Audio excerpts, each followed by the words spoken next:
بالنسبه للجماعه بتوع الكلاسيكو ومش كلاسيكو، احنا راضيين قوي بالاهلي وغزل المحله، سيبوا لنا الاهلي وعمنا كولر ومش عايزين حاجه ثانيه من الكوره. مساء الفل على بتوع الكوره. وماتش الاهلي وغزل المحله اللي خلص بنتيجه 3-0 في ليله اهلاويه بامتياز. دايما بعد اي انتصار كبير في اي بطوله خارجيه او خصوصا في البطولات الخارجيه بيرجع الاهلي ويتعثر في الدوري او في الكاس او في البطولات المحليه عامه. بس النهارده بصراحه الاهلي كان اداؤه مبهر جدا وكان فيه جديه من اول دقيقه من اللعيبه كلها. وعايز ارجع الفضل كله لكولر اللي مخلي فيه حوافز عند اللعيبه، والفضل التاني لاستاد القاهره وارضيته اللي مخليه اللعيبه عارفه تلعب كوره. وحابب اتكلم على كام نقطه، منهم فكره ان انا بلعب عرضيات وانا ما عنديش فروت صريح يخلص لي الكلام ده بدماغه، ما عنديش الفرود اللي بيطلع يستلم او يطلع يخلص كرة على الجون بدماغه. كمان الاجنحه اللي عندي اساسا ما بتلعبش بدماغها زي حسين الشحات واحمد عبد القادر. اساسا الفرقه كلها ما فيش حد بيلعب بدماغه غير حمدي فتحي ومحمد عبد المنعم، فانا ليه مصمم العب عرضيات؟ نقطه تانية معترض مع كولر فيها، وهي ان انا بلعب ب3 في نص الملعب.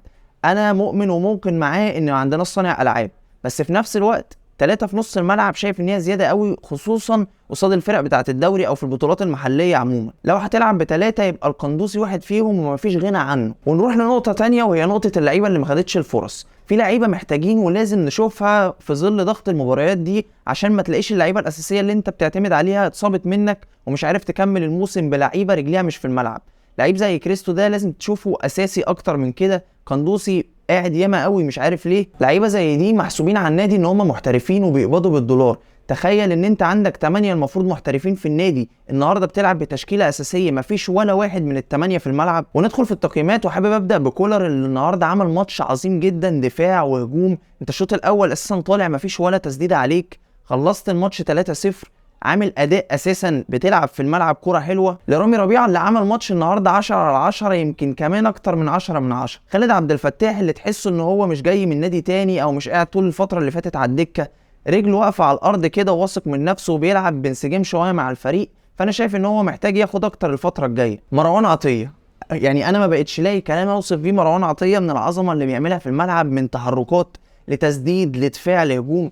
انا يعني خلاص مش لاقي حاجه تانية او اسلوب مدح امدح بيه مروان عطيه، فمش هتكلم كتير عليه. الفتره اللي فاتت كلها طبعا كله بيشيد بحسين الشحات، بس النهارده حسيت ان في سنه عوجان او ثقه في النفس زياده، بيقف على الكوره شويه وعاوج رقبته سنه. فاتمنى من حسين ان هو يركز في الملعب، ما يركزش باشاده الجمهور بيه او بمستواه الفتره اللي فاتت ان احنا معجبين بالاداء اللي هو بيقدمه، ويبتدي يتنك شويه على الكوره. ونيجي بقى لاحمد عبد القادر اللي تعب الاهلاويه كلهم.